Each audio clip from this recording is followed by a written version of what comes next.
Nah,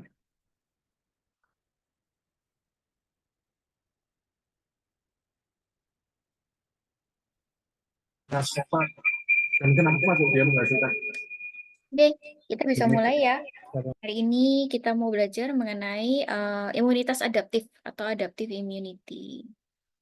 Bentar, saya kecilin dulu. Oke, sebelum kita mulai, seperti biasa sih, saya suka nunjukin dulu ya. Ini kalau masalah adaptive immunity, kita bisa lihat di sini. Slide saya cuma 10 aja. Oke, jadi nggak banyak sebenarnya, karena memang sebenarnya ini kan kelanjutan ya. Jadi ini sebenarnya kan adalah sebuah cerita dari cara aktivasi sistem imun gitu. Jadi ya nanti nggak usah sungkan-sungkan teman-teman. Seperti biasa, saya prinsipnya tetap sama. Kalau misalnya nanti teman-teman ada pertanyaan, teman-teman boleh langsung unmute sendiri, langsung ajukan pertanyaannya, nggak usah menunggu sampai selesai. Kemudian, kalau saya kecepatan atau ada yang mau ditanyakan, juga teman-teman boleh langsung unmute sendiri. Oke, nah ini sebelum slide saya layar saya masih terlihat ya. Ini saya buka YouTube, teman-teman bisa lihat. Oke, kita tonton dulu videonya karena ini sedikit ringkasan dari materi kita dari kemarin ya. Jadi mulai dari imunitas, dari peralihan dari innate nanti kan akan ke adaptif. Kita tonton dulu videonya sebentar. Suaranya ada nggak? That protects them from various types of threats. These threats can come in the form of mechanical injuries, the entry of germs, or the entry of other foreign particles like dust. This personal army is called the immune system. Every day, we encounter a huge number of bacteria, viruses, and other disease-causing organisms. However, we don't fall ill every other day, which is due to our immune system, an army of cells that is always roaming our body, ready to ward off any attack. The immune system can be broadly divided into two parts, innate and adaptive immunity. Innate immunity, or non-specific immunity, is the body's first natural defense against intruder.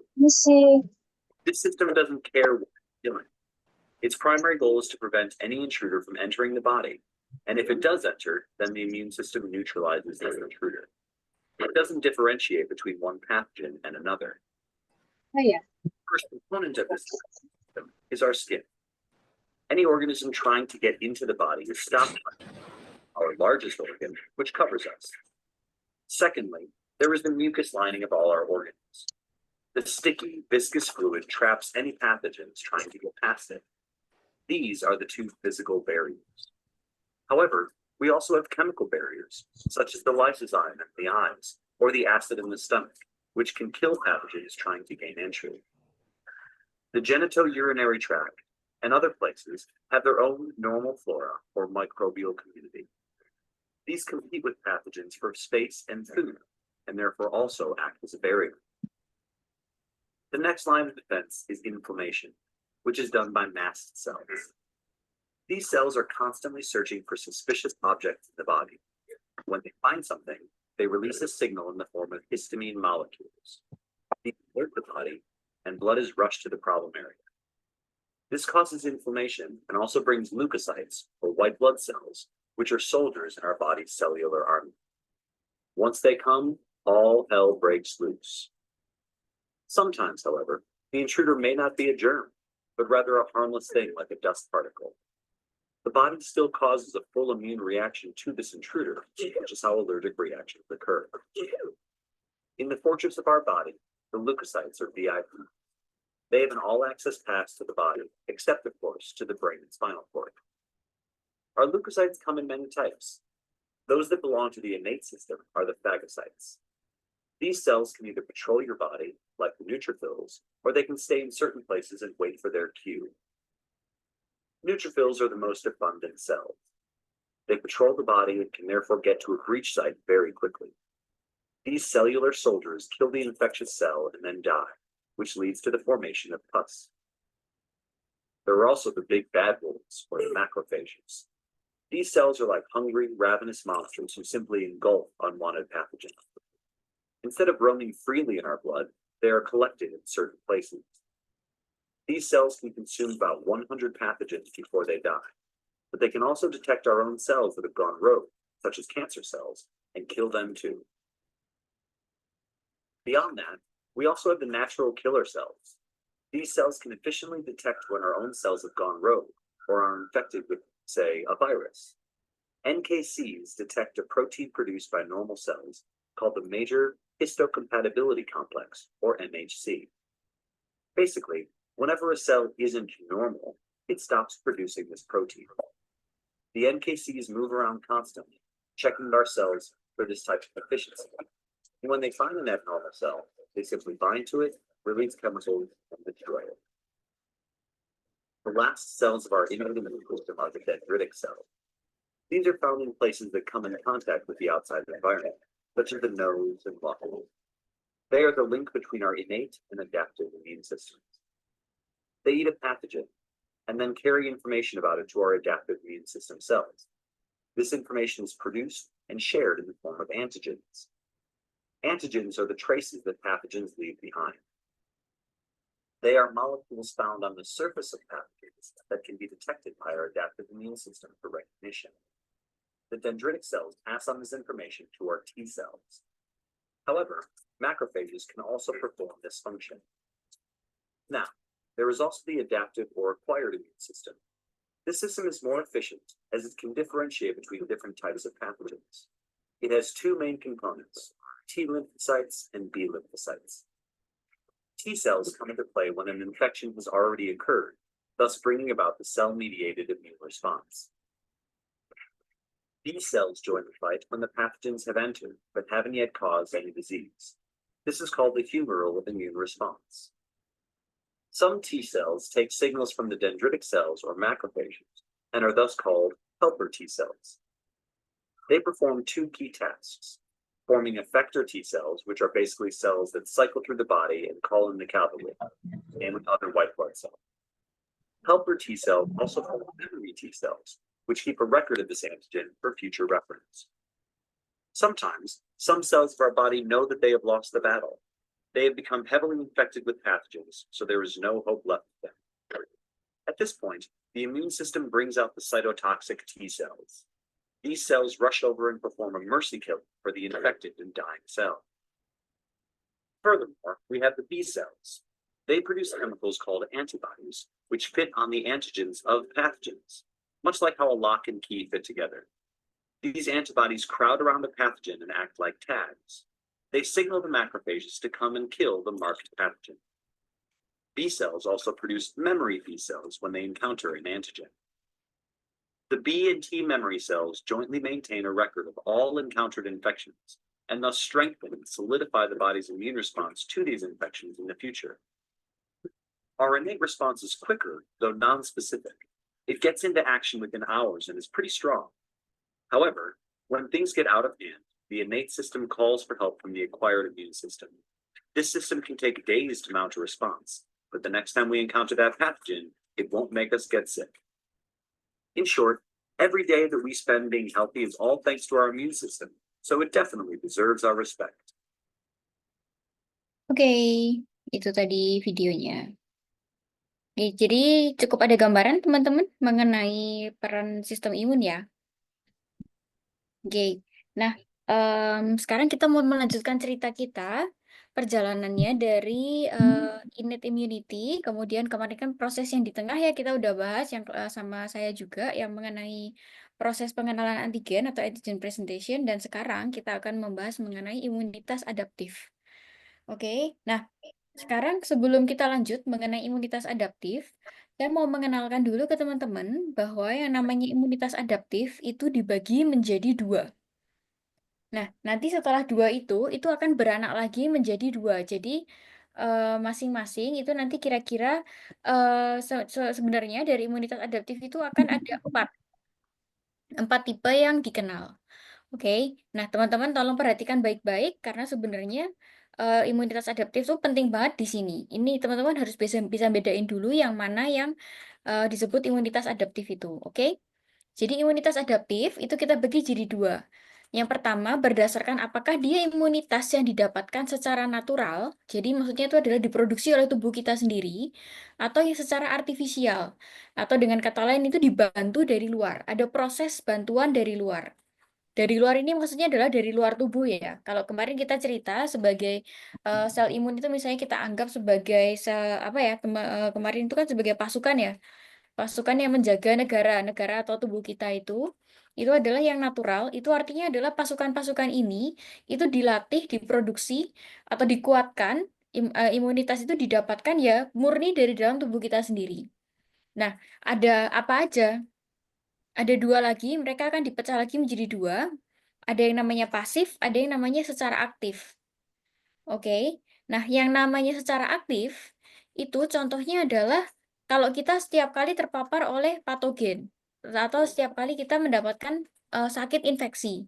Seperti itu. Jadi memang tubuh kita itu secara alamiah, secara aktif itu dilatih. Jadi adalah sel-sel imun kita itu dilatih, diaktifkan oleh adanya infeksi yang masuk ke dalam tubuh kita secara alami. Itu adalah yang disebut sebagai imunitas adaptif, natural, dan secara aktif. Oke, bingung nggak? Gitu dulu ya. Nah, yang kedua, itu adalah imunitas adaptif yang didapatkan dari seorang ibu, atau yang contohnya adalah maternal, itu adalah yang pasif. Nah, ini contohnya adalah pada bayi-bayi yang barusan lahir, itu kan memang secara alamiah, itu kan sistem imunnya belum berkembang, belum matur secara sempurna. Jadi makanya ketika bayi baru lahir itu sangat bergantung pada imunitas dari ibu. Makanya kenapa kok ke ibu-ibu tuh sebelum sebelum hamil itu biasanya kan harus dilengkapin dulu vaksinnya seperti itu dan harus dijaga baik-baik supaya jangan sampai kena infeksi, terutama karena nanti setelah melahirkan bayi-bayi itu kan imunitasnya tuh full dapatnya dari ibu kayak gitu. Jadi selama beberapa hari atau beberapa bulan pertama sebelum dia sel-sel imunnya, sel-sel darahnya itu matur, dia tuh mendapatkan perlindungan dari ibunya. Nah, itulah contoh imunitas adaptif yang natural, tapi didapatkannya secara pasif. Nah, jadi pasukan sel-sel imun yang terdapat pada tubuh bayi, itu dapatnya dari ibunya. Itu kan natural ya, diproduksi secara alamiah, tapi kan tidak memproduksi secara langsung, jadinya makanya dia namanya pasif. Oke. Nah, makanya ini juga mungkin teman-teman kan pernah dengar tuh kenapa kok ini ya memang ini sih apa kepercayaan lama gitu katanya dulu kalau bayi-bayi sebelum umur 1 bulan itu nggak boleh keluar rumah ya contoh-contoh seperti itu tuh sebenarnya itu secara apa ya secara teori itu supaya sebenarnya melindungi aja sih dari infeksi. Nah, sekarang bayinya di rumah terus tapi orang-orang datang dari mana-mana banyak tamu kayak gitu itu kan terus teman-teman mungkin sering dengar ya apa nggak boleh nyium bayi segala macam kayak gitu ya itu sebenarnya minimalisir kontak dengan infeksi kayak gitu karena buat kita orang dewasa mungkin sebenarnya virus-virus atau bakteria-bakteria itu tidak berbahaya tapi ketika kita terpapar mengeksposkan bakteri-bakteri dan virus-virus itu kepada bayi yang baru lahir yang mana imunitasnya itu belum maksimal itu bisa menyebabkan infeksi pada bayi tersebut. Oke, nah itu adalah contoh-contoh imunitas adaptif yang didapatkan secara natural. Oke, ada pertanyaan dulu? Kalau enggak kita lanjutkan ke yang artifisial. Halo, gimana? Nggak ada pertanyaan? Oke, kita lanjut dulu ya ke yang artifisial. Kalau yang artifisial itu maksudnya adalah dia diproduksi di luar tubuh. Jadi ketika tubuh kita itu mendapatkan asupan atau mendapatkan suplai pasukan-pasukan yang sudah terlatih dari luar. Oke, sekarang kita mau bahas satu persatu. Saya bahasnya dari yang aktif dulu ya. Dari yang aktif itu contohnya itu adalah yang imunisasi. Nah, imunisasi atau vaksin itu nanti akan ada kuliah tersendiri ya. Mungkin teman-teman akan mendapatkan kuliahnya dari dosen yang lain. Nah, imunitas yang didapatkan secara artifisial ini contohnya adalah imunisasi atau vaksinasi, di mana tubuh kita atau badan kita atau sel-sel imun di dalam tubuh kita itu dilatih untuk menghadapi atau ceritanya dilatih dulu untuk menghadapi musuh yang nantinya itu mungkin akan dihadapi. Susah banget ya. Jadi ceritanya gini nih, kita sudah tahu nih, kita sudah punya list kira-kira virus-virus atau bakteri-bakteri apa itu yang kalau sampai amit-amit terinfeksi itu deadly atau mematikan atau misalnya efeknya itu berbahaya buat tubuh kita, memicu reaksi penyakit yang hebat. Nah, maka oleh para saintis-saintis, para ilmuwan-ilmuwan bakteri-bakteri atau virus-virus tersebut itu dimodifikasi dulu, dikultur dulu, diambil dulu, mungkin ada komponen-komponen tubuhnya, mungkin ada diambil toksinnya, mungkin ada diambil materi genetiknya, DNA, RNA, dan seterusnya itu. Kemudian dia akan disintesis menjadi sebuah vaksin. Nah, ceritanya badan kita atau sel-sel imun di tubuh kita itu dilatih dulu untuk menghadapi patogen yang sudah dilemahkan. Dalam tanda kutip ya, ini dilemahkan secara artifisial di lab. Oke, jadi sebenarnya tubuh kita itu kan sudah mengenali ya, karena teman-teman tadi sudah ingat juga dan teman-teman sudah nonton di video bahwa tubuh kita itu akan membentuk yang namanya memori. Ketika tubuh kita itu membentuk memori, dia merasa sudah pernah melawan virus atau melawan patogen tersebut, sehingga nantinya ketika sampai terpapar virus atau bakteri yang beneran, yang benar-benar deadly itu tadi, tubuh kita itu sudah siap, sel-sel imun itu sudah siap untuk melawan penyakit. Proses untuk aktivasi sel imun, terutama sampai sel T, sel B, itu tidak terlalu lama sehingga penyakitnya tidak akan jadi parah. Oke, nah teman-teman pasti sudah familiar ya dengan banyaknya vaksin-vaksin yang ada di sekitar kita, mulai vaksin-vaksin yang sudah disuntikan dari sejak bayi. Contoh vaksin-vaksin seperti hepatitis B, kemudian ada vaksin BCG itu untuk TBC ya kan. Ada vaksin apalagi teman-teman, ada vaksin em, polio, ada vaksin dengue ya yang baru-baru ya, contoh kayak vaksin diare, rotavirus itu kan baru. Vaksin dengue terhadap DB itu juga baru. Vaksin COVID itu juga baru gitu. Jadi sebenarnya sekarang penyakit-penyakit yang bisa dibilang dalam tanda kutip itu mematikan, itu biasanya sebisa mungkin itu akan diekstrak. Istilahnya akan diambil virus-virus atau bakteri-bakterinya sehingga harapannya nantinya bisa dijadikan vaksin dan tubuh kita tuh bisa dilatih dulu untuk apabila amit-amit nanti sampai ketemu bakteri atau virusnya yang beneran, itu tubuhnya sudah siap, sel imunnya sudah pernah kenal, sudah punya memori untuk melawan bakteri dan virus tersebut. Oke, itu adalah artifisial yang secara aktif, itu adalah imunisasi ya. Jadi maksudnya dibentuk dari luar tubuh, tapi eh, sel-sel imun kita tuh dilatih secara aktif kayak gitu. Nah, yang kedua itu adalah yang namanya transfer antibodi, itu yang secara pasif. Nah, ini gampangannya adalah tubuh kita itu didonori, jadi mendapatkan donor antibodi atau pasukan-pasukan yang sudah pernah dilatih di orang lain gitu. Nah, mungkin ini zaman-zaman COVID, mungkin teman-teman mungkin pernah ingat atau pernah dengar sering waktu itu banyak dicari yang namanya donor plasma. Donor plasma konvalesen kayak gitu ya. Itu kan sebenarnya itu adalah proses dari transfer antibodi. Teman-teman kalau ingat mungkin dulu kalau misalnya cari-cari donor konvalesen atau donor plasma itu dia bilangnya ada syaratnya. Syaratnya adalah sudah pernah terkena COVID mungkin dalam 3 sampai 6 bulan sebelumnya, kemudian sudah negatif. Jadi sekarang saat ini swabnya itu sudah negatif kayak gitu ya. Itu dia tadi karena ketika setelah terkena penyakit, tubuh kita itu masih menyimpan memori, masih menyimpan anggota sel-sel yang sel-sel imun yang terlatih. Makanya itu bisa diambil, itu bisa diekstrak, bisa dimodifikasi, bisa dikumpulkan melalui laboratorium. Kemudian pasukan-pasukan yang terlatih itu bisa dibuat atau ditransferkan untuk pasien lain yang saat ini sedang berperang melawan penyakit tersebut.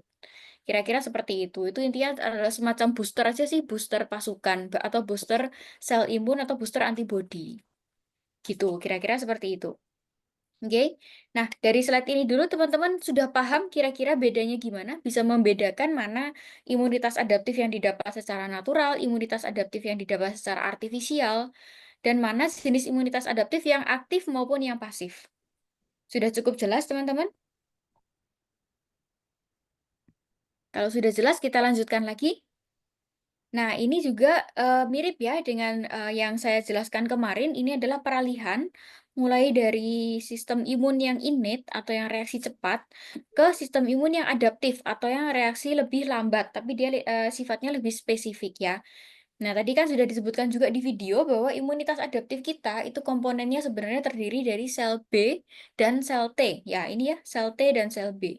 Kemarin saya sudah cukup cerita juga bahwa sel T itu nanti dia juga terbagi lagi menjadi 2 komponen. Ada sel T yang CD8 atau sel T yang sitotoksik, dan ada sel T yang CD4 atau sel T helper. Di mana yang sel T sitotoksik itu tujuannya atau tugasnya adalah mengenali sel-sel lain yang sudah terinfeksi, kemudian dia akan membunuh atau mengeliminasi sel-sel tersebut. Sementara yang sel TCD4 atau sel T helper itu tujuannya adalah mengaktifkan reaksi inflamasi atau mengaktifkan sel-sel imun yang lain, seperti itu. Ya, ini ya tujuannya adalah membentuk memori. Nah, tadi tujuannya untuk seperti vaksin segala macam itu adalah membypass proses ini. Jadi supaya tidak perlu harus pengenalan-pengenalan lagi karena itu kan makan waktu ya sebenarnya aktivasi dari imunitas adaptif itu kan butuh berhari-hari. Nah, kalau dilalah itu virus atau bakterinya itu ganas atau misalnya dia menyebabkan reaksi tubuh yang berat, itu kan dalam beberapa hari itu ya amit-amit mungkin seorang pasien tidak akan selamat, kira-kira seperti itu. Jadi makanya ya dibuat vaksin-vaksin tersebut adalah untuk membypass proses innate ini. Jadi supaya ketika amit-amit sampai terkena virus atau bakteri yang real, yang sebenarnya, itu bisa langsung diaktifkan imunitas yang adaptif oleh sel T dan sel B ini, karena mereka reaksinya lebih sangat spesifik. Begitu. Oke, nah ini kemarin juga sudah kita bahas ya mengenai presentasi antigen. Nah, kemarin kan kita sudah bahas di sini ya udah oleh dosen yang lain mengenai innate immunity. Antigen presentation kemarin sudah saya bahas, jangan lupa ya ada 3 signal yang itu tiga-tiganya harus ada. Nah, sekarang kita mau bahas yang di sisi kanan nih, yang di sebelah sini.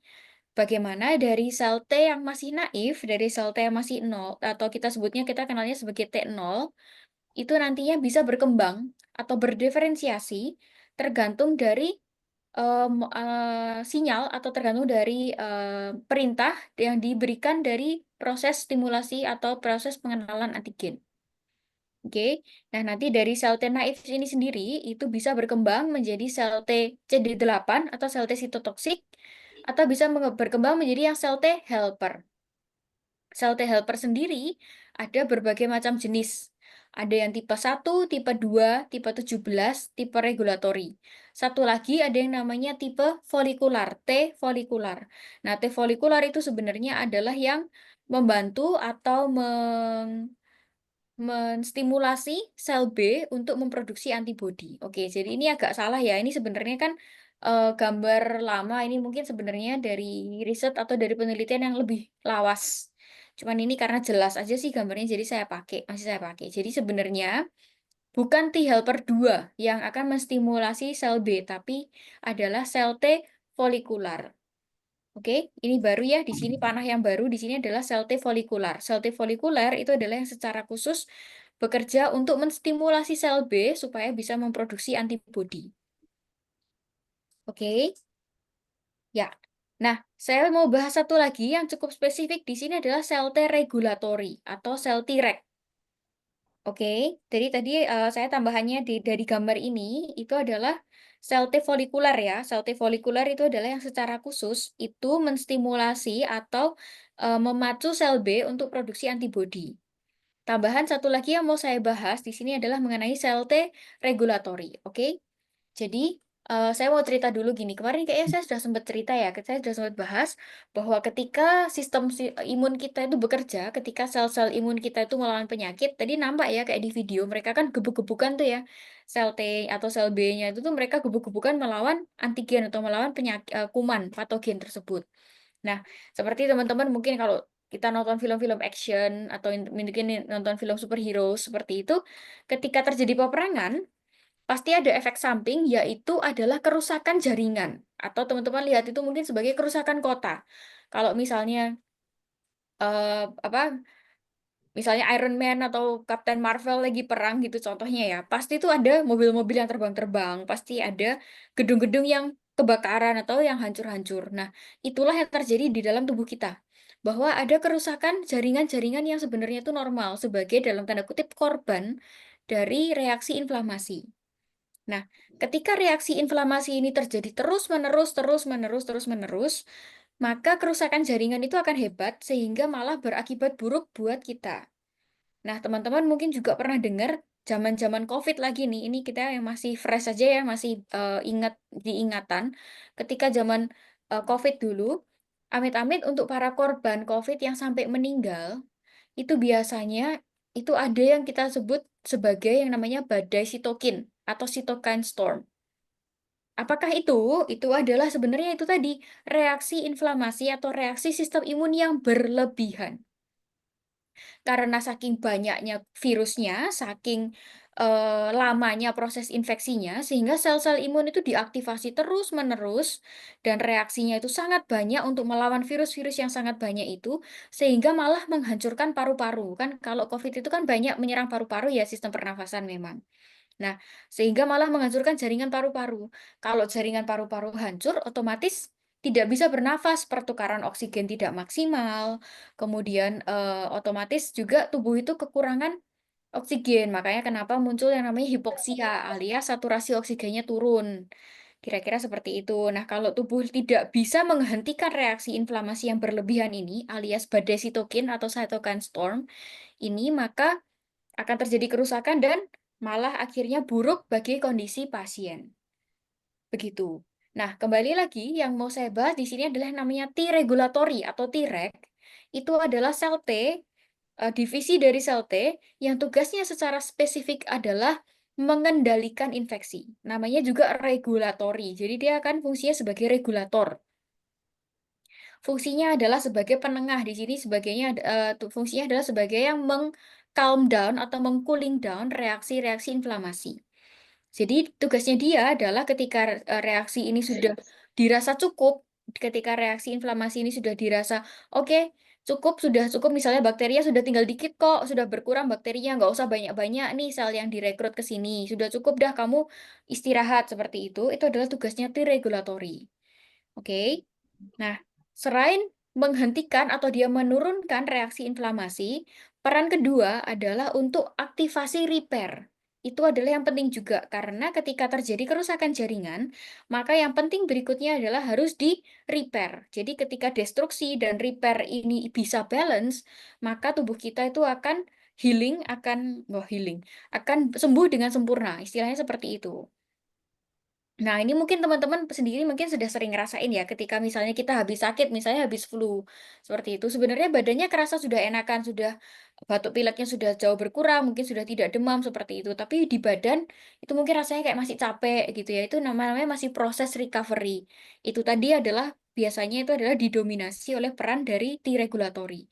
Jadi proses inflamasi atau proses menyerang bakteri atau virus-virus tersebut sebenarnya sudah selesai, tapi tubuh kita itu masih butuh waktu untuk recovery atau misalnya untuk perbaikan atau untuk repair dari jaringan-jaringan sel-sel yang tadinya rusak oleh reaksi inflamasi. Oke?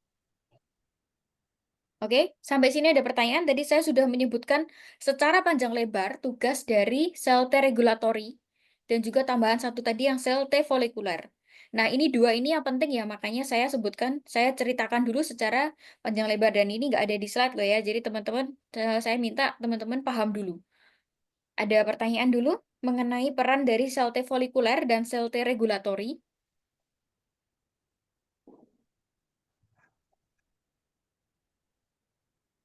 Ini slide saya baru slide nomor 4 dari slide nomor 10 ya. Jadi tapi ceritanya sudah panjang lebar, oke? Oke, sambil kita lanjutkan lagi ya. Ini kemarin saya sudah cerita juga mengenai antigen presenting cell. Saya nggak bahas lebih lanjut ya, karena teman-teman kan sudah bahas kemarin. Jadi mengenai antigen presenting cells, ada yang profesional, ada yang sifatnya atipikal. Nah, ini kemudian yang kemarin antigen presentation process, jadi proses pengenalan antigen juga sudah kita bahas. Sekali lagi ya, ada 3 sinyal. Oke, ada yang masih ingat 3 sinyalnya apa aja? Ada yang mau cerita mungkin? Ada yang mau bantu saya untuk recall teman-temannya?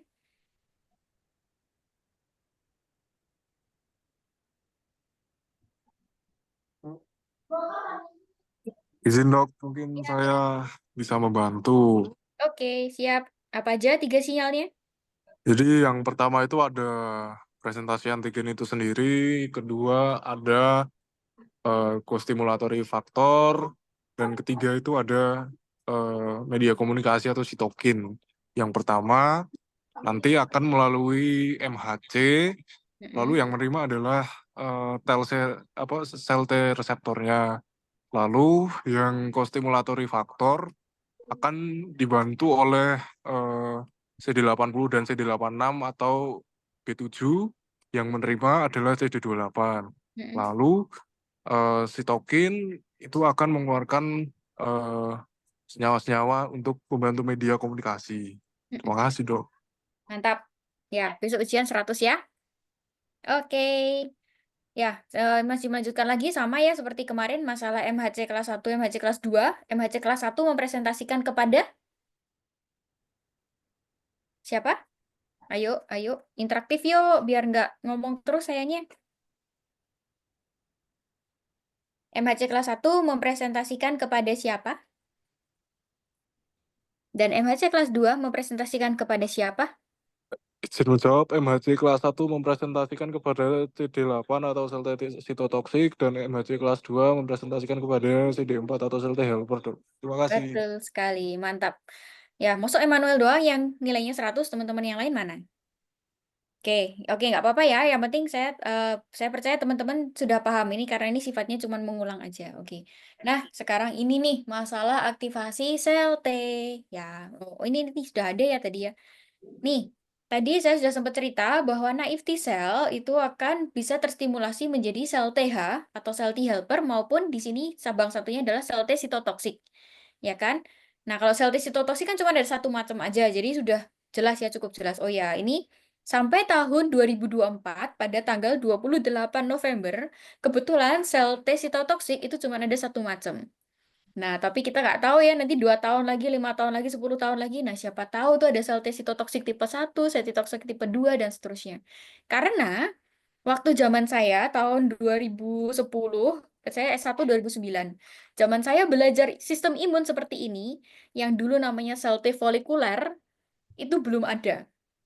Zaman dulu yang namanya reaksi tipe 1, reaksi tipe 2 itu cuma dimiliki oleh sel T helper. Tapi ternyata pada saat saya kuliah S3 sekitar tahun 2016, 2017 sampai 2019 itu hampir semua sel imun itu memiliki tipe 1, tipe 2. Nah, jadi kita nggak tahu nih. Ini saya catat dulu ya sekarang ya. Ini disclaimer dulu bahwa sampai tanggal 28 November 2024, sel T sitotoksik kebetulan cuma ada satu tipe.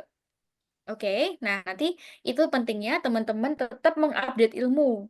Jadi nanti siapa tahu nanti ada ilmuwan-ilmuwan yang menemukan lagi mungkin sel T sitotoksik itu ada berbagai subtipe yang lain. Oke. Nah, jadi sel T sitotoksik sekarang ini masih satu macam. Jadi teman-teman nggak usah repot ya. Udah pokoknya itu doang. Sel T sitotoksik ya sel T sitotoksik itu doang. Nah, yang mau kita bahas nih, kebetulan yang sudah ditemukan sebelumnya, nah itu adalah sel T helper. Sel T helper sendiri itu ada berbagai macam jenis. Ya, waktu zaman saya S1 nih, beda-beda ya sama zaman kalian ya, dari tahun 2029, 2020, 2010 kan saya S1 setahun segituan, itu ke tahun 2024, jadi dalam 14 tahun, wah sudah banyak ternyata perkembangannya. Zaman saya dulu, sel T itu cuma dibagi jadi dua. Jadi reaksi imunitas itu cuma dibagi jadi dua, tipe 1 dan tipe 2, gitu toh. Tipe 1 itu sifatnya adalah proinflamasi. Jadi dia adalah yang menginduksi atau menginduce atau mempromotori reaksi inflamasi. Reaksi inflamasi itu kayak apa ya? Yang manggil-manggil sel-sel imun yang lain, yang mengaktifkan sitokin-sitokin yang sifatnya killing ya. Intinya dia adalah melawan, fight. Itu teman-teman kalau sudah pernah belajar imun sistem sudah pernah belajar belum ya? Kalau imun sistem itu kan biasanya dikenal dua. Ada yang simpatis, ada yang parasimpatis. Kalau simpatis itu yang reaksinya fight or flight. Jadi maksudnya reaksinya dia eh, tubuh itu ready gitu lah intinya. Jadi dia tuh yang pupilnya mendilatasi supaya dia bisa awas melihat sekitarnya, jantungnya berdebar-debar, nafasnya semakin cepat seperti itu. Jadi itu adalah respon fight or flight. Yang kedua itu adalah yang parasimpatis atau yang relax atau dia yang cooling down kira-kira seperti itu. Nah, sama kalau yang reaksi imun itu secara umum ada dibagi jadi dua, tipe 1 dan tipe 2. Itu ada yang sifatnya proinflamasi itu yang tipe 1, sementara yang tipe 2 itu sifatnya adalah anti-inflamasi. Mereka sifatnya berkebalikan ya, bertolak belakang, kira-kira seperti itu. Ya. Nah, kemudian seiring berkembangnya waktu nih, tidak cuma tipe 1 dan tipe 2 ternyata. Dan ternyata tipe 2 pun itu tidak hanya sifatnya sekedar berlawanan dengan tipe 1. Pokoknya tipe 1 dia proinflamasi, tipe 2 dia antiinflamasi. Ternyata tidak seperti itu. Nah, tipe 2 ini secara langsung secara lebih lanjut, ternyata dia juga bisa mengaktifkan inflamasi, tapi spesifik untuk parasit-parasit yang sifatnya ekstraseluler. Parasit ekstraseluler itu contohnya apa? Contohnya misalnya cacing, seperti itu. Nah, ketika misalnya dalam usus atau dalam saluran pencernaan itu ada cacing, maka yang teraktifkan itu biasanya adalah yang sel tipe 2. Itu adalah sifat dia yang sifatnya inflamasi, mengaktifkan inflamasi tapi khusus spesifik untuk yang parasit ekstraseluler. Nah, yang lainnya ketika dia ada tipe 1, maka dia sifatnya adalah antagonis terhadap tipe 1. Kemarin saya sudah sempat cerita juga ya, seperti sitokin-sitokin, itu kan ada yang sifatnya bekerjanya berlawanan. Jadi kalau misalnya contoh nih IFN gamma, interferon gamma dia naik, maka kalau misalnya ada interleukin 10, ya interferon gamma tuh punyanya tipe 1, sementara interleukin 10 itu punyanya tipe 2. Maka kalau interleukin 10 itu keluar, maka interferon gamma ini akan turun. Demikian juga kalau interleukin 10 itu tinggi, kemudian interferon gammanya naik, maka interleukin 10-nya akan turun. Jadi pokoknya mereka sifatnya antagonis saja. Gitu. Nah, sementara T helper 1 atau reaksi tipe 1 itu adalah yang secara umum itu mengaktifkan inflamasi dan sifatnya adalah khusus untuk virus-virus dan bakteri-bakteri yang terutama yang intraseluler. Jadi secara umum semua virus, semua bakteri itu akan mengaktifkan yang tipe 1 ini yang sifatnya adalah proinflamasi. Oke, tipe 2 itu adalah untuk parasit ekstraseluler dan juga sifatnya adalah antagonis atau berkebalikan terhadap tipe 1. Jadi secara umum sebenarnya sel TH2 itu sifatnya adalah antagonis terhadap T helper 1. Oke. Nah, satu lagi sifat dari T helper 2 itu adalah yang diaktifkan ketika ada reaksi alergi. Oke? Bingung nggak? Oke, kita ulang ya. T helper 1 ini paling gampang. Pokoknya dia secara umum ketika ada ketika ada inflamasi, ketika ada patogen yang masuk, yang sifatnya itu intraseluler, virus, bakteri, semuanya itu akan mengaktifkan yang tipe 1. Oke, semua virus, semua bakteri pokoknya menghajar tipe 1. Gitu aja. Oke, tipe 2 fungsinya ada 3. Yang pertama, dia mengaktifkan inflamasi untuk parasit ekstraseluler. Contohnya adalah cacing. Yang kedua, dia akan bersifat antagonis atau melawan kerja dari T helper 1. Yang ketiga, fungsinya adalah diaktifasi ketika ada reaksi alergi. Ketika antigen-antigen yang masuk itu dalam bentuk partikel yang tidak berbahaya. Contoh, debu, tungau, polen itu apa? Serbuk bunga seperti itu ya. Itu kan adalah yang memicu reaksi alergi biasanya. Nah, itu kan adalah antigen tapi sebenarnya tidak berbahaya. Nah, itu biasanya yang teraktivasi adalah tipe 2. Oke, saya ulang lagi tipe 1. Ini soalnya harus paham beneran ya, harus benar-benar hafal ya.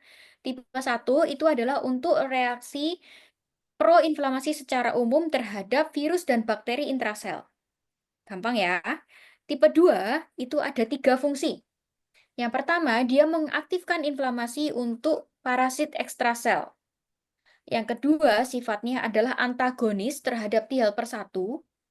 Yang ketiga, dia teraktivasi untuk reaksi alergi, alias untuk antigen-antigen yang sebenarnya sifatnya tidak berbahaya. Cukup jelas untuk tipe 1 dan tipe 2? Cukup jelas? Jelas, Dok. Oke, sip. Jadi ini harus ingat ya, karena ini basic foundation, tipe 1 dan tipe 2, oke? Nah, waktu saya kembali lagi nih, saya banding-bandingin ya, zaman saya dulu enak, dulu cuma belajar T helper. Nah, sekarang itu ternyata secara umum semua imun sel, baik itu dendritic cell, baik itu sel makrofag, itu ternyata juga punya tipe 1, tipe 2. Tapi teman-teman tenang aja, saya nggak tahu ya, karena kemarin kan yang bahas imunitas innate atau imunitas ya innate immunity itu bahasa Indonesianya apa sih? Reaksi cepat itu imunitas innate. Apa sih teman-teman istilahnya apa kalau innate immunity bahasa Indonesianya apa ya? Bawaan. Itu yang adaptif. Bawaan itu kan adaptif toh. Yang innate apa ya?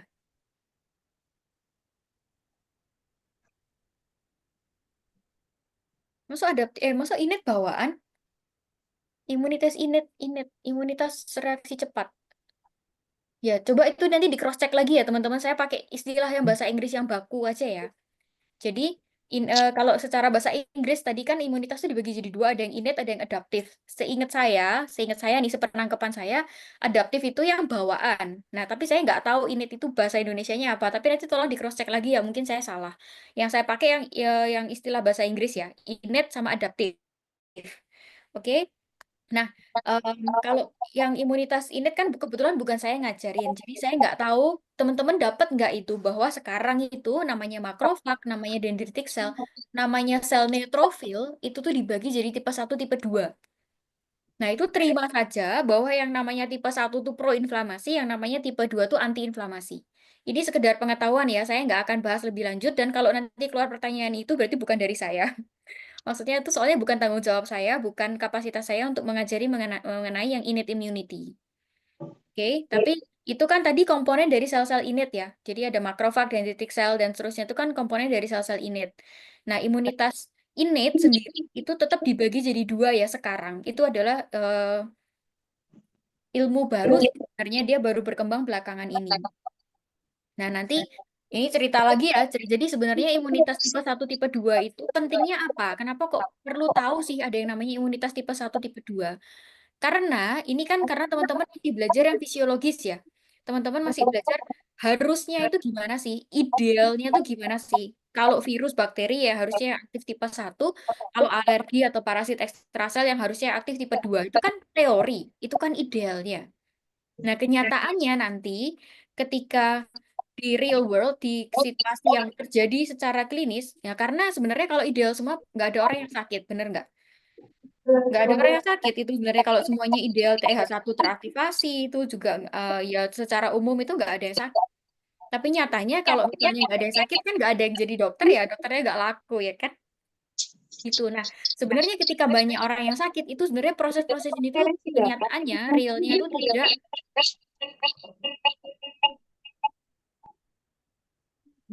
ada yang mengaktifkan speakernya.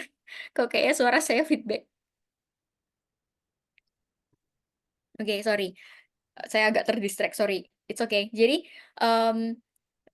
secara umum itu kan kondisi ideal. Nah, kenapa teman-teman itu perlu tahu? Karena nanti yang terjadi di klinis, yang teman-teman hadapi nanti sebagai seorang dokter, itu adalah yang tidak ideal. Begitu. Jadi contoh ada kondisi-kondisi atau ada virus-virus, misalnya atau ada bakteri-bakteri.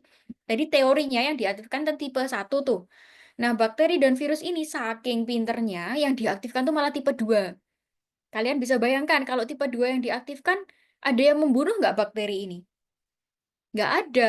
Karena sifatnya si tipe 2 itu kan dia mensupres tipe 1 yang bisa membunuh bakteri intraseluler alias virus dan bakteri itu ya tipe 1. Kalau tipe 1 ya tidak aktif, malah yang diaktifkan tipe 2 ya nggak ada apa-apa, nggak ada reaksi apa-apa, makanya bakterinya bisa bertumbuh, berkembang biak, merajalela, dan menyebabkan penyakit. Kira-kira seperti itu.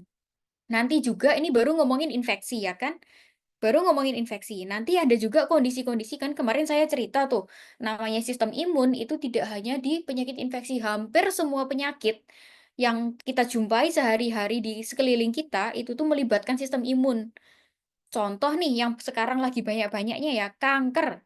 Yang namanya kanker itu juga sel-sel tumor itu bisa membrainwash atau memodifikasi reaksi imun di dalam tubuh kita yang sifatnya bisa permisif buat dia yang bagi sel-sel kanker yang tadi karena sel-sel kanker itu kan sebenarnya harusnya dikenali juga oleh T helper 1 itu bisa dieliminasi karena itu kan sebenarnya bukan punya kita ya bukan self tapi ketika dia itu bisa bersembunyi dalam tanda kutip bersembunyi di balik disguise atau dia pura-puranya saya ini self gitu seperti itu dan dia juga memodifikasi supaya teraktivasi itu adalah sel-sel reaksi-reaksi tipe 2 alias yang antiinflamasi. Makanya dia bisa berkembang biak, bisa merajalela, muncullah dari sel tumor yang tadinya cuma 1 2 itu bisa menjadi besar besar besar besar jadilah kanker. Kira-kira seperti itu. Nah, makanya jadi sekali lagi saya tekankan ke teman-teman, tolong pahami dulu konsep idealnya karena penyakit itu banyak. Penyakit itu akan muncul terus, akan muncul penyakit yang baru-baru lagi. Ketika teman-teman sudah paham idealnya seperti apa, yang benar itu seperti apa, ketika ada yang nggak benar, teman-teman sudah bisa langsung berpikir, oh ini saya harus apa. Obat pun itu setiap kali berkembang. Teman-teman dulu zaman zaman zaman mungkin zaman orang tua kita atau zaman-zaman ya mungkin eh, eyang atau kakek nenek kita yang belajar kedokteran itu mereka belajar kalau ada orang kanker obatnya apa? Kemoterapi atau radioterapi di sinar. Ya kan? Ketika zaman saya, padahal saya sok tua gitu ya, padahal nggak kacek banyak ya, gitu. Ketika zaman saya yang belajar, itu sudah mulai diperkenalkan nih, ada yang namanya imunoterapi. Nah, imunoterapi itu kembali konsepnya itu ya sama lagi ini. Ketika ada kondisi kanker, kok yang dimana diaktifkan itu kok tipe 2 nih, harusnya yang diaktifkan itu tipe 1. Sel kankernya ini bisa memodifikasi sel imun sehingga yang diaktifkan itu malah yang antiinflamasi alias yang tipe 2. Nah, maka imunoterapi itu tujuannya adalah men-switch alias dia mengingatkan dalam tanda kutip mengingatkan si T helper 1 bahwa ini loh ada sel yang berbahaya kok kamu diam aja sih istilahnya seperti itu. Sehingga sel T helper 1 tuh diharapkan dia akan teraktivasi atau dia akan bisa diaktifkan sehingga bisa mengenali dan menyerang sel-sel kanker tersebut. Nah, itu adalah yang namanya imunoterapi. Nah, saya nggak ngerti nanti zaman teman-teman yang sudah jadi dokter mungkin akan banyak lagi ilmu-ilmu lain atau terapi-terapi yang baru. Karena imunoterapi pun sampai saat ini tuh berkembang terus. Teman-teman kalau ada tahu sekarang ada anti PD-1, anti PDL1, anti CTLA, anti macam-macam itu sekarang banyak banget terapinya yang masih ditemukan baru. Gitu. Jadi itu adalah sebenarnya ilmu-ilmu baru yang didasarkan dari penemuan-penemuan terbaru. Gitu. Jadi sekali lagi udah sekarang teman-teman nggak usah pusing dulu, kebetulan masih S1, teman-teman nikmatilah dulu belajar mengenai kondisi idealnya. Karena ketika teman-teman sudah paham kondisi idealnya seperti apa, kalau teman nanti ada yang tidak sesuai dengan kondisi ideal ini, maka itulah yang memunculkan penyakit. Oke. Nah, kembali lagi tadi saya sudah sempat cerita reaksi imunitas atau reaksi inflamasi kan secara umum dibagi jadi dua, tipe 1, tipe 2. Tipe 1 itu yang pro-inflamasi, tipe 2 itu yang anti-inflamasi. Nah, yang sudah dikenal dari zaman bahula, dari zaman saya masih S1 pun, itu adalah yang T-helper. Memang T-helper itu sudah jelas ya dibagi jadi dua, TH1, TH2. Nah, tapi belakangan ini untuk sel-sel innate yang lain ternyata itu juga ada tipe 1, tipe 2. Makrofag itu juga ada tipe 1, tipe 2, dendritic cell itu juga tipe 1, tipe 2, dan seterusnya. Oke, ini cukup ilmu buat teman-teman. Kalau udah diajarin di kelas yang lain, ya puji Tuhan, syukurlah ada teman-teman dapat ilmu yang terbaru. Kalau belum diajarin tidak apa-apa, karena ini sifatnya benar-benar spesialistik sebenarnya. Jadi teman-teman cukup tahu aja, makanya saya juga cuma nyebutin ke teman-teman bahwa ada reaksi tipe 1, tipe 2 tadi. Oke, yang perlu teman-teman paham konsepnya adalah tipe 1 itu adalah proinflamasi, tipe 2 itu adalah antiinflamasi, dan sifatnya antagonis. Oke? Kita kembali ke T-helper lagi. Saya mau spesifik bahas T-helper karena tugas saya hari ini adalah membahas mengenai imunitas adaptif. T-helper tipe 1, tipe 2. Sudah cukup jelas ya tadi? Nah, saya sudah ngomong panjang lebar. Tolong saya disebutin lagi. Selain Immanuel, ada nggak yang bisa menyebutkan tugas atau peran dari T-helper 2? 3 tadi. Apa aja? Mantap, izin menjawab, Dok. Oke, Sergius siapa panggilannya? Sergi, Dok. Oke, apa itu? Ada 3? Ya, izin menjawab ya, Dok. Seingat saya tadi itu penggunaannya yang utama tuh itu, yaitu anti sama inflamatorisnya TH1. Betul. 1. Lalu yang kedua tuh dia juga merespon alergi, tapi pada antigen yang saja nggak terlalu berbahaya, kayak debu, gitu-gitu atau polen. Kemudian yang ketiga itu dia itu mengatasi antigen di ekstraseluler. Betul. Betul nggak? Betul Baik, sekali. Dok. Oke, 100 juga buat siapa? Sergi ya? Oke, sip. Teman-teman sudah nyatet ya yang lainnya ya. Soalnya di slide saya nggak ada loh ya. Oke, tapi saya udah ngasih tahu ya. Jangan bilang di slide-nya nggak ada terus nggak keluar ujian. Saya sudah ngasih tahu dan saya sudah mengulang-ulang. Jadi teman-teman tetap harus mengingat. Oke? Ya, itu tadi yang tipe 1, tipe 2. Nah, kemudian ada bonusnya. Yeay, siap semangat teman-teman. Ini ada bonusnya, yaitu adalah T helper 17. Nah, T helper 17 ini juga termasuk pemain baru yang barusan ditemukan. Nah, T helper 17 itu juga merupakan komponen dari inflamasi. Dan kebetulan T helper 17 itu banyak ditemukan pada reaksi autoimun. Teman-teman, ada yang ingat autoimun itu apa, teman-teman? Konsep atau Eh, pengertian dari autoimun? Ya, siapa? Ketika imun menyerang diri sendiri seperti itu. Betul sekali. Siapa? Daniel ya? Oke. Makasih. Betul sekali. Konsep dari autoimun itu adalah ketika sel-sel imun kita itu gagal membedakan mana yang self, mana yang non-self. Jadi ketika sel yang self itu diserang oleh sel-sel imun, dikenali sebagai, wah ini musuh dari luar nih. Padahal sebenarnya enggak. Itu adalah konsep autoimun. Nah, kembali lagi, kan tadi saya cerita bahwa semua itu adalah kondisi ideal. Nah, ceritanya ini sekarang kita melihatnya dari belakang. Teman-teman kan belajarnya dari basic ya. Nah, kalau para ilmuwan itu kan karena sudah muncul penyakit nih, oh ada penyakit A, ada penyakit B. Kenapa ya ini bisa begini? Nah, itulah makanya para ilmuwan itu meneliti, wah ini kok ada yang autoimun. Kalau autoimun ini ada apa sih yang beda? Ada apa sih yang tidak sesuai dengan teori, ada apa sih yang tidak sesuai dengan kondisi ideal, maka mereka mereka menemukanlah ada yang namanya sel T helper tipe 17. Ya, tolong jangan tanya sama saya kenapa kok lompat, Dok, kenapa 17, kenapa bukan 3, kenapa bukan 4. Saya tidak tahu. Oke, mungkin mereka suka ya gitu, 17 gitu. Mungkin kalau Taylor Swift yang menemukan nih TH22. Nah, for your information, TH22 itu juga ada. Oke, mungkin yang menemukan Taylor Swift. I'm feeling 22 soalnya ya.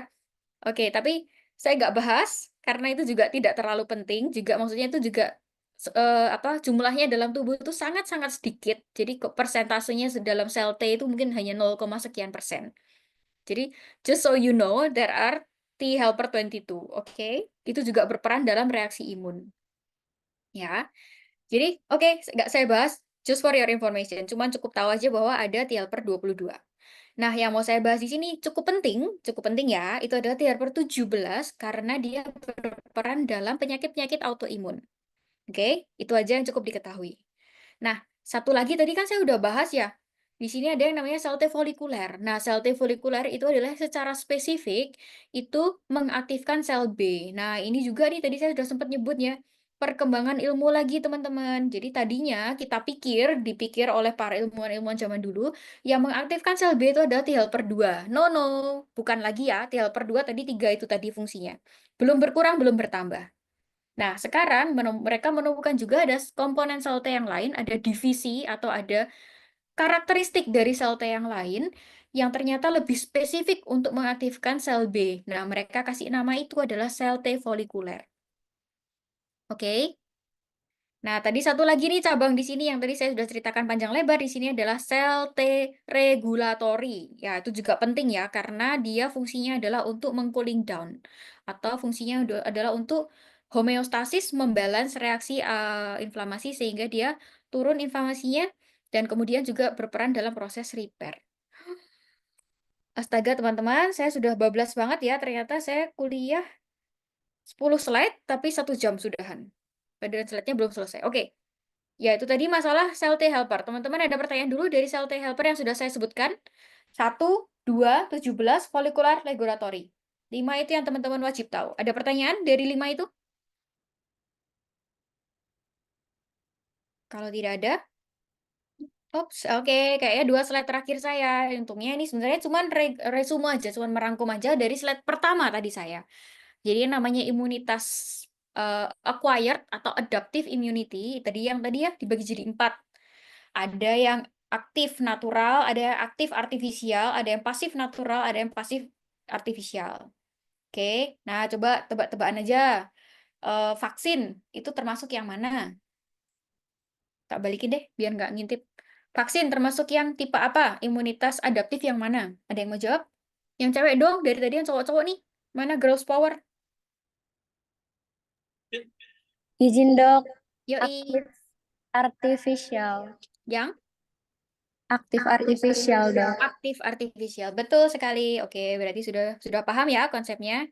Ya, ini tadi cuma ngulang aja sih sebenarnya slide-nya sama persis ya intinya. Jadi kalau tadi sih bedanya kan dia bagi natural dulu sama artificial dulu, kemudian natural jadi aktif dan pasif.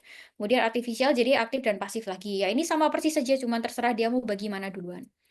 Nah, ini sih sebenarnya teori aja, teman-teman boleh di-screenshot atau boleh dicatat, terserah. Ini adalah teori yang sebenarnya tadi sudah saya jelaskan juga. Aktif itu apa, pasif itu apa. Intinya yang aktif itu adalah secara aktif itu melatih pasukan dari dalam tubuh kita sendiri. Sementara yang pasif itu tinggal terima jadi. Jadi pasukannya udah dilatih dalam tubuh orang lain, kemudian kita tinggal terima jadi udah dilatih tuh pasukannya. Pasif yang natural atau pasif yang alami itu contohnya adalah yang transfer antibodi dari ibu. Sementara pasif yang artifisial atau yang dibuat di lab gitu tadi itu adalah yang contohnya adalah yang transfer plasma atau donor plasma konvalesen. Kira-kira seperti itu. Oke, selesai 10 slide dalam 1 jam. Teman-teman ada pertanyaan dulu? Cukup jelas? Atau ada yang mau ditanyakan? Atau ada yang mau diklarifikasi mungkin?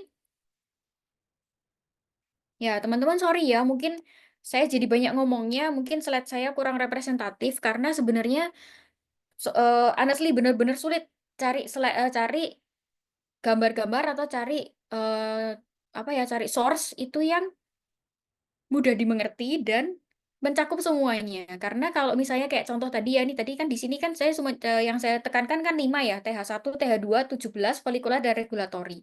Ketika saya pakai slide atau gambar-gambar yang terbaru, itu akan sudah muncul banyak sekali detail-detail tambahan yang baru yang sebenarnya teman-teman itu nggak harus mempelajari sampai sedetail itu, kecuali teman-teman mau lanjut S2, S3, sangat welcome saya untuk sharing soal itu. Cuman di kapasitas teman-teman sekarang sebagai seorang dokter umum nantinya itu belum perlu. Tapi saya tidak bilang kalau kalian nggak usah belajar, enggak ya. Please welcome to learn. Kalau kalian pengen diskusi lebih lanjut sama saya mengenai, oh dok saya pengen tahu nih detailnya kayak apa. Oh saya welcome banget dan saya senang banget kalau teman-teman mau. Cuman daripada bingung gitu ya maksud saya, karena ini aja kan kadang-kadang masih bingung ya, masih belibet kayak gitu.